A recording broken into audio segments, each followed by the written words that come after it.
Aziz, entre, dépêche-toi, il y a beaucoup de travail aujourd'hui. Car Mathilde et la sœur de monsieur reviennent d'Algérie avec les enfants, il faut tout préparer. Et toute seule, je n'y arriverai pas. J'arrive même que j'ai cru entendre des pas et des bruits de voix. Et à cette heure-ci, dans cette rue, cela m'a paru étrange. Et les rues sont dangereuses.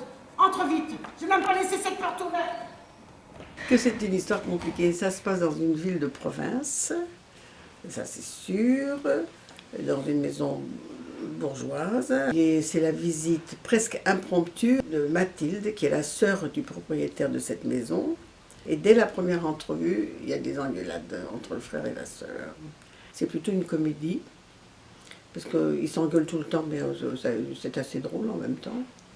Il y a aussi des fantômes qui viennent, c'est ça qui est très intéressant aussi, un petit peu comme dans le théâtre japonais, les fantômes qui parlent. Moi je fais l'intendante, la gouvernante, elle a de l'amitié, de l'amour pour ces deux adultes, ils ont la soixantaine hein, quand même, ils n'ont pas 20 ans. Ils se permettent de les engueuler assez fort, quoi. Elle a cette permission-là sans qu'il y ait de rancune de la part des propriétaires, des patrons. J'aime beaucoup Coltès, j'ai travaillé beaucoup sur la solitude dans un chaud de coton. Que j'ai mis en scène avec des jeunes gens dans plusieurs années de ça. C'est eux qui m'avaient demandé, moi je me serais jamais, j'aurais jamais osé monter une Coltès, enfin, je ne le sentais pas, et c'est les garçons qui m'ont obligé à le faire. On a bien travaillé, ça a bien marché, ils étaient très heureux, et j'ai découvert Coltès grâce à ça. Et j'ai vu aussi la création de cette pièce avec Jacqueline Maillan et Michel Piccoli, qui m'ont pas laissé un souvenir transcendant. Et je crois qu'Arnaud en a fait quelque chose de très très très bien. Je n'ai jamais vu l'image, moi. Je ne me mets pas, quand je répète, je vais jamais dans la salle voir les choses parce que ça me fait peur. Je suis enfantine là-dessus. C'est impressionnant d'être sur le plateau. De voir, c'est impressionnant, ça m'impressionne. En sachant que je vais jouer après, dedans, sur le plateau. Pour moi, j'adore aller au théâtre. Hein. Je préfère être dessus. J'ai peur, mais j'ai moins peur... J'ai moins peur dessus que de regarder que ça va être à mon tour tout à l'heure et que je suis incapable de faire ce qu'ils font. Comment il faut faire, qu'est-ce qu'il faut faire, qu'est-ce qu'il ne faut pas faire. Je ne sais plus du tout où j'en suis quand je suis dans la scène. Ça m'a été difficile, j'ai eu des doutes pendant plusieurs semaines parce que ça m'a été très difficile de mémoriser. Alors que j'ai une bonne mémoire. Quand j'étais jeune, j'avais une mémoire de texte extraordinaire même. J'avais pas de carnet de téléphone, je savais tous les téléphones par cœur. Ouais, on est loin, hein. Est-ce que recevoir un Molière, ça change quelque chose dans votre... De voir un... De recevoir un Molière, ça a changé quelque Molière, chose? non. Si, il faut que je sois juste, parce que là, il faut que je parle de mes origines, là, alors du coup. Je suis d'origine arménienne, mon père était arménien, ma mère arménienne et bulgare. Donc élevée en entendant le bulgare et l'arménien. Entouré dans un quartier d'Arméniens, d'Espagnols, d'Italiens et de Russes. Donc j'ai entendu très tôt des langues différentes, avec des émigrés. Ils n'étaient pas propriétaires de leur appartement, ça loin de là. Et donc les Français ne savaient pas ce que c'était que l'Arménie et les Arméniens. Ces gens trapus, parlant une langue bizarre. On n'était pas très... Je sentais qu'il y avait... Les adultes n'étaient pas très aimés quoi, par les gens du quartier. Ils ont commencé à être appréciés, les Arméniens, au bout de plusieurs années, parce que c'était des très bons artisans. Alors tout doucement, là, les Français les ont acceptés grâce à leur qualité artisanale. Voilà, puis leur gentillesse, mais c'était... J'ai pas le souvenir... Je dirais oui, je n'ai pas le souvenir d'avoir vu dans mon enfance un Arménien souriant, une Arménienne avec le sourire. On se réunissait une fois par semaine chez l'un, chez l'autre, dans le quartier. Il y avait deux quartiers arméniens à Lyon. Et ça commençait, comment va l'enfant, il travaille bien à l'école, il étudie bien, il parle bien le français, il écrit bien, il ne fait pas de fautes, des choses comme ça. Et puis ça continuait sur les récits de leur voyage, quoi, de leur, comment chacun quittait son village, sa maison, patati patata. Et ça partait toujours en larmes. On se quittait à 11h30, ils se partaient, tout le monde pleurait, quoi. Donc j'ai vécu dans cette ambiance de très grande tristesse parce qu'eux, ils savaient qu'ils ne retourneraient plus jamais en Arménie.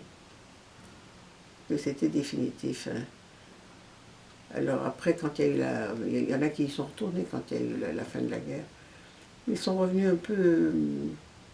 ça avait tellement changé, évidemment, et puis leur maison détruite, enfin bon, c'est trop triste, vraiment trop triste. Vous avez déjà été en Arménie? Non, je n'y suis pas allée, puis je n'irai pas. Pourquoi? Parce que j'ai peur. Ils ont fait trop de chemins difficiles, j'ai pas envie de vivre l'exode. Je ne peux pas oublier. Il y a quelque chose de mon enfance que je n'oublierai jamais. C'est la douleur de ceux qui ont quitté le pays, la douleur de tout laisser, les villages détruits, leurs maisons détruites. Je peux pas... Je me suis construit tout un édifice assez fragile, je dirais, pour garder ma bonne humeur. Donc je veux pas... J'ai l'impression que si j'y vais, ça va me démolir tout ça. Je serais heureuse d'y aller en même temps, mais j'ai peur. J'ai peur. Ça a été trop dur, c'est trop dur. Mon père, son père l'a réveillé une nuit en disant, il l'a habillé en femme. Ils avaient de l'argent, son père avait de l'argent, il donnait de l'argent et tu quittes le village. Il n'a plus jamais revu personne, non. Et il n'a pas été le seul. Donc ça va, quoi. Qu'est-ce que vous avez pensé de cette année de commémoration particulière, le centenaire? J'ai pas besoin de commémoration parce que je suis faite de... Je pense à la mort et à ces massacres, je dirais. J'y pense pas, c'est en moi. Je peux pas oublier. Je peux pas oublier le malheur. Je peux pas oublier le chagrin de toute cette enfance avec ces gens qui venaient avec un petit bout de gâteau qu'ils avaient fait, un truc comme ça, et qui partaient tous en pleurant. Je ne peux pas oublier. C'est impossible. Impossible. J'ai vécu dans une ambiance comme ça. Et je crois que ce qui m'a sauvée, c'est le cinéma. Parce qu'il y avait une église dans le quartier, une église catholique dans le quartier où on habitait. Il y avait ouvroir tous les jeudis. Alors on apprenait, moi je savais coudre, ma mère était couturière, je savais coudre à 5-6 ans, je savais coudre. On faisait des espèces de chemises en lin pour je ne sais plus quelles orphelines, je ne sais pas d'où. Après on avait récréation et après on avait cinéma. Cinéma muet évidemment. Donc on a vu tous les films muets du monde, je crois. Aussi bien les tragédies, les mélos que les burlesques. Et quand c'était des films muets, dans des quartiers chics, au bord de l'eau, la mer, les hôtels, je voyais bien qu'il y avait d'autres villes que le quartier, d'autres maisons que le quartier. Il y avait des voitures qu'on ne voyait pas dans le quartier. Il y a un autre univers ailleurs, ça c'est sûr, il y a quelque chose ailleurs. Et dès que j'étais adolescente, ma mère m'envoyait faire les courses, acheter du fil à la mercerie. Elle avait la confiance, j'y allais toute seule. C'était en bas de la Grande Côte, vers les terreaux, après les terreaux. Et je faisais des petites fugues. Je profitais pour aller un peu plus loin, un jour j'ai traversé le Rhône aussi, je suis revenue.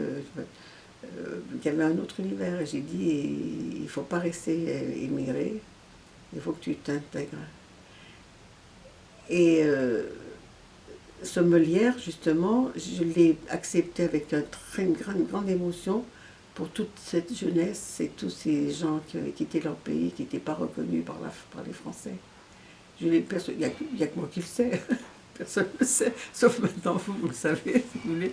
Je l'ai fait par une grande émotion. Mon Dieu, ils sont tous morts, c'est dommage, parce vraiment, ils auraient été heureux qu'une Arménienne ait un Molière. Comment vous êtes venue au théâtre? J'ai appris qu'il y avait un conservatoire. Et je bégayais en plus. Je ne peux pas dire deux mots sans bégayer. Je ne sais pas comment j'ai appris qu'il y avait un conservatoire où on apprenait à parler, à jouer. J'ai dit, tiens, je vais me renseigner. Alors je me renseigne auprès de je ne sais pas qui, d'un voisin. Il dit, oui, il y a un conservatoire. Je crois qu'ils font du théâtre, je sais pas ce qu'ils font. Mais enfin, vas-y, essaye. Alors j'ai essayé d'y aller. Je suis allée, j'ai mis la main sur la grande porte. Et je suis retournée dans mon quartier. Je ne suis pas rentrée. Vous n'avez pas osé? Je dis, Isabelle, ça c'est pas bien. Alors un an après, je fais la même chose, je sors de chez moi pour aller m'inscrire. Et je rencontre Georges Smirnov, qui est un copain de mon frère. Et on se disait bonjour, comme il était grand copain de mon frère. Il dit, oh, bonjour, bonjour, tu vas bien? Ben, Isabelle, où tu vas? Comme ça, je dis, je vais au conservatoire m'inscrire. Moi aussi, il dit. Alors, on est allé s'inscrire au conservatoire tous les deux. Vous ne pouviez pas faire demi-tour. Je ne pouvais pas faire demi-tour. Donc j'ai vu le professeur, on s'est présenté aussi, on s'est inscrit en même temps. Bon voilà, lui il n'a pas été admis, moi j'étais admise comme élève, comme auditrice pendant 3 mois, après comme élève. Et la chance que j'ai eue, c'est que ce professeur était exceptionnel, un très grand acteur, sûrement qu'il devait être formidable. Il avait créé Pierre de Craon dans l'annonce faite à Marie de Claudel. Alors Claudel, on a bien travaillé. Ça, pendant 2 ans, on a bien travaillé avec Claudel. Et il m'avait dit cette chose formidable et qui s'est révélée tout à fait juste. Il m'a dit, Isabelle, c'est pas pour maintenant, il dit, c'est pour plus tard. À 18 ans, ça fait dur. Mais je voyais bien que j'étais pas du tout pin-up, pas du tout. Je voyais bien que c'était pas pareil. J'étais couturière, je voyais bien les dimensions, que c'est pas les mêmes. Enfin bon, je dis, bon, ben c'est pour plus tard. Alors, il m'a tout fait travailler. Tout. Et après, quand j'ai rencontré Planchon, il me disait, donc quand on était au théâtre de la Comédie, au tout début, il disait, comme il n'y a pas d'argent, il dit, il n'y a personne pour faire le rôle, alors tu le fais. Ça a été ma grande chance. Donc j'ai joué des personnages qui ne m'auraient jamais donné s'il y avait de l'argent. D'ailleurs, plus ça avançait dans les années, plus il y avait de l'argent, moins il me donnait de rôle. Alors un jour, je suis partie pour me laisser la main libre de faire ce qu'il voulait, quoi. Mais on a bien travaillé. Est-ce qu'il y a un rôle qui vous a particulièrement marqué? Non, j'ai aimé tous mes personnages. Ce qui m'a marqué le plus, c'est la bonne âme de cette chant de Brecht, parce que d'abord c'est un premier rôle, un vrai grand premier rôle. Elle est révoltée. C'est pas une nounou, c'est pas une gouvernante. J'ai rien d'une nounou et d'une gouvernante. Bon, ben, je vous dis ça. Je dis oui, enfin. Je suis plutôt légèrement rebelle, quoi. Vous voyez, donc, dans la bonne de cette fois, les rebelles, ça me plaisait beaucoup. Et vous avez d'autres projets théâtraux? J'ai rien pour la saison prochaine, j'ai juste une demande pour une pièce de Singe qui serait mise en scène par Clara Simpson, qui est l'épouse de Scarretti à Villeurbanne, qui monte du Singe, c'est pas facile du tout, donc il y a une pièce où elle a besoin d'une vieille dame, une mère de marin, donc je ferai ça. C'est très beau. Alors là aussi, ça va me faire penser à... il y avait 5 hommes dans la maison, il n'y a plus personne, non, mais vous savez que c'est... Donc, ça vous colle à la peau. Il y a toute mon enfance qui va ressurgir, sauf que là, c'est des marins quoi, qui périssent en mer. Le mari, les enfants, tous les garçons sont morts en mer. C'est affreux. J'aime bien, vous dites c'est affreux, mais vous éclatez de rire. Non, parce que c'est dur à jouer pour pas que ça soit mélodramatique. C'est ça qui est difficile. Et c'est le Nord, c'est pas l'Orient, alors c'est pas peut-être la même...